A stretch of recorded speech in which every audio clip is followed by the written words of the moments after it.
Hello ಮೈ dears, ನಿಮ್ಮ ಜೊತೆ ಮಾತಾಡಿ ತುಂಬ ದಿನ ಆಯ್ತಲ್ವ.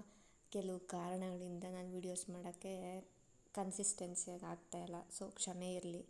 ಹಾಗೆ ಒಂದೇನಪ್ಪ ಅಂದರೆ, ಕೆಲವೊಮ್ಮೆ ನಾವು ಸಮಾಜದಲ್ಲಿ ಬದುಕಬೇಕಾದ್ರೆ ತುಂಬ ಸರಿ ನಾವು ನಮಗೆ ಗೊತ್ತಿಲ್ಲದೆ ನೋವಿಗೆ ಒಳಗಾಗ್ತೀವಿ. ಹೇಗೆ ಅಂದರೆ, ನಮ್ಮನ್ನು ಒಳ್ಳೆಯವರು ಕೆಟ್ಟವರು ಅಥವಾ ಬಡವರು ಶ್ರೀಮಂತರು ಈ ಥರ ಎಲ್ಲ ಅಳೀತಾ ಇರ್ತಾರೆ ಅಂತ ಅಂದ್ಬಿಟ್ಟು ನಾವು ನೋವಿಗೆ ಒಳಗಾಗ್ತೀವಿ.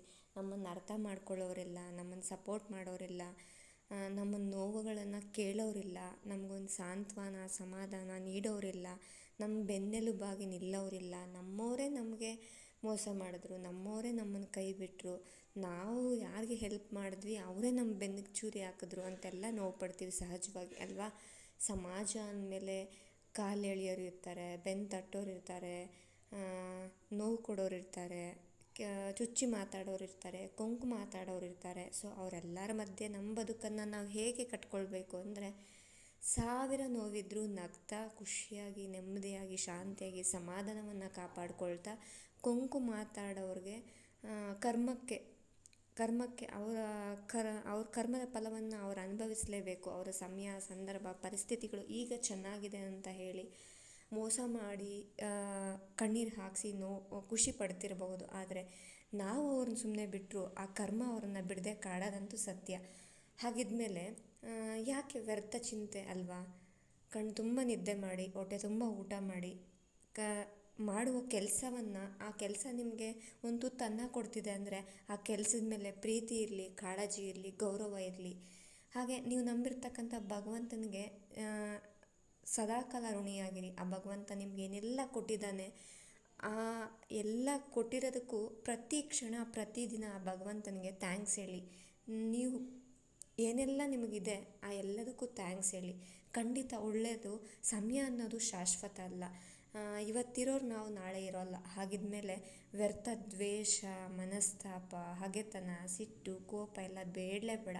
ಮನಸ್ಸಿಂದ ಎಲ್ಲವನ್ನು ಕಿತ್ತು ಬಿಸಾಕಿ ನಮ್ಮನ್ನು ಆಡ್ಕೊಳ್ಳೋರನ್ನು, ನಮ್ಮನ್ನು ಕೀಳಾಗಿ ಕಂಡವರನ್ನು ಅವ್ರಿಗೆಲ್ಲ ಮನಸ್ಸಲ್ಲೇ ಥ್ಯಾಂಕ್ಸ್ ಹೇಳಿ. ಅವ್ರಿಗೆ ಹೋಗಿ ಥ್ಯಾಂಕ್ಸ್ ಹೇಳಬೇಕಂತ ಏನಿಲ್ಲ, ಮನಸ್ಸಲ್ಲೇ ಥ್ಯಾಂಕ್ಸ್ ಹೇಳಿ. ಅವರಿಂದ ನೀವು ಗಟ್ಟಿ ಆಗ್ತಿದ್ದೀರಾ, ಪ್ರಾಬ್ಲಮ್ಸನ್ನು ಫೇಸ್ ಮಾಡೋದು ಕಲಿತಿದ್ದೀರಾ, ಸಮಯ ಸಂದರ್ಭ ಪರಿಸ್ಥಿತಿಗಳನ್ನು ನಿಭಾಯಿಸೋದು ಕಲಿತಿದ್ದೀರಾ.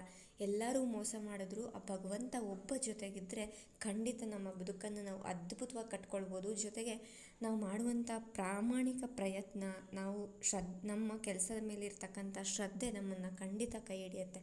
ಹಾಗಾಗಿ ಯಾವತ್ತೂ ಜನರನ್ನ ಮೆಚ್ಚಲಿಕ್ಕಾಗಿ ಬದುಕಬೇಡಿ, ನಿಮ್ಮ ಆತ್ಮತೃಪ್ತಿಗಾಗಿ ಆ